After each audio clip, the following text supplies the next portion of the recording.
ദുബൈയിലെ പ്രധാന റോഡായ Sheikh Muhammad bin Zayed റോഡിൽ നിന്ന് അൽ വർക്ക പ്രദേശത്തേക്കുള്ള പുതിയ പാത സജ്ജമായി. എൻട്രി എക്സിറ്റ് പോയിന്റുകളുടെ നിർമ്മാണം പൂർത്തിയായതായി ദുബായ് റോഡ് ഗതാഗത അതോറിറ്റി അറിയിച്ചു. പാത അടുത്തയാഴ്ച തുറക്കും.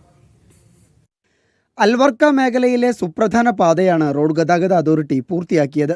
പുതിയ എൻട്രി എക്സിറ്റ് പാത തുറന്നാൽ പ്രദേശത്തേക്ക് 20 മിനിറ്റ് കൊണ്ട് എടുത്തിരുന്ന യാത്ര വെറും 3.5 മിനിറ്റ് കൊണ്ട് സാധ്യമാകും. 5.7 കിലോമീറ്റർ ദൂരമുണ്ടായിരുന്ന യാത്ര 1.5 കിലോമീറ്ററായാണ് കുറയുന്നത്. യാത്രക്കാർക്ക് 80% സമയലാഭമാണ് ഉണ്ടാകുകയെന്നും RTA അറിയിച്ചു. പുതിയ റൂട്ടിൽ മണിക്കൂറിൽ 5000 വാഹനങ്ങളെ ഉൾക്കൊള്ളാനാകും.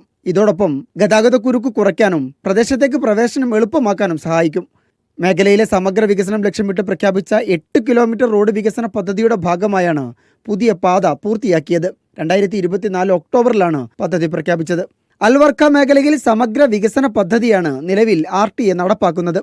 നഗരത്തിലെ തിരക്ക് കുറയ്ക്കുന്നത് ലക്ഷ്യമിട്ടും കണക്ടിവിറ്റി മെച്ചപ്പെടുത്തുന്നതിനുമായി RTA അൽവർക്ക 3, 4 എന്നിവിടങ്ങളിൽ ഉൾറോഡ് നവീകരണം നടത്തുന്നുണ്ട്. പുതിയ കാൽനടപ്പാതകൾ, പാർക്കിംഗ് സ്ഥലങ്ങൾ, 23 കിലോമീറ്ററിലധികം സൈക്ലിംഗ് ട്രാക്കുകൾ എന്നിവ ഇതിൽ ഉൾപ്പെടും. അൽവർക്ക 1 റൗണ്ട് അബൌട്ടുകൾ സ്മാർട്ട് സിഗ്നലൈസ്ഡ് ഇന്റർസെക്ഷനുകളാക്കി മാറ്റുന്നതും പരിഗണനയിലുണ്ട്. Media 1 Dubai.